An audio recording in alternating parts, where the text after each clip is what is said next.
Dans l'affaire Philippine que j'ai suivie quand moi j'étais DDSP du Val d'Oise, j'ai connu le meurtrier de la jeune Philippine dans une affaire de viol. Ce voyou était rentré en situation irrégulière en France. Déjà voilà le premier échec. Il aurait dû être reconduit dans son pays. Deuxièmement, quand il vient ici, on ne sait pas trop ce qu'il devient. Il viole une jeune fille sous la menace, il se retrouve en prison et là, on aurait dû, face à quelqu'un qui a un profil aussi dangereux, avoir un suivi pour l'expulser ultra minutieux, heure par heure, minute par minute, en prévenant les services et les autorités préfectorales, en prévoyant de le mettre clairement dans un avion avec une interdiction de séjour et que tout soit minutieusement préparé. Ça n'a pas été le cas. Il s'est retrouvé dans la nature pendant un mois sans qu'on sache trop où il était, c'est-à-dire un prédateur extrêmement dangereux. Et puis, il a tué une jeune fille. Vous imaginez la responsabilité, pas que de la justice, de l'État. Si vous regardez, là on ne peut pas le faire, la totalité des dysfonctionnements, c'est révélateur et ça témoigne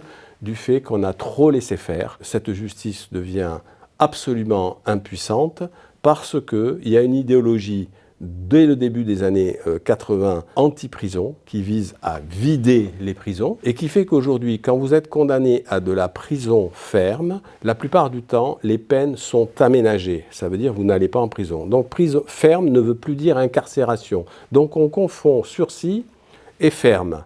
Donc au bout d'un moment, la plupart des délinquants qui font des calculs rationnels se disent « j'ai été interpellé une première fois, une deuxième fois, j'ai un sursis, j'ai un deuxième sursis où il ne se passe rien », qu'est-ce qu'ils se disent ? Ils se disent « oui, l'activité délinquante ou criminelle vaut le coup, elle est rentable, eh bien il faut continuer, puisqu'il n'y a pas de butée, il n'y a pas de sanction pénale, et contrairement aux automobilistes, il n'y a pas de sanction financière, eh bien ils vont continuer. » La multiplication de ce qu'on appelle les peines alternatives et qu'on classe dans la réponse pénale est une fumisterie et elle a abouti à disloquer la dissuasion judiciaire et quelque part à encourager les délinquants, le sentiment d'impunité. Il faut, c'est Beccaria qui le rappelle, l'auteur des délits et des peines, dès le XVIIIe siècle, des peines rapides et certaines, et il faut de la lisibilité. Le système judiciaire n'est plus lisible. L'État nous doit la sécurité, c'est ça le contrat social. On paye des impôts, on renonce à la justice privée, mais en contrepartie, l'État nous doit la sécurité et l'État rend justice. Aujourd'hui, ce contrat ne fonctionne plus.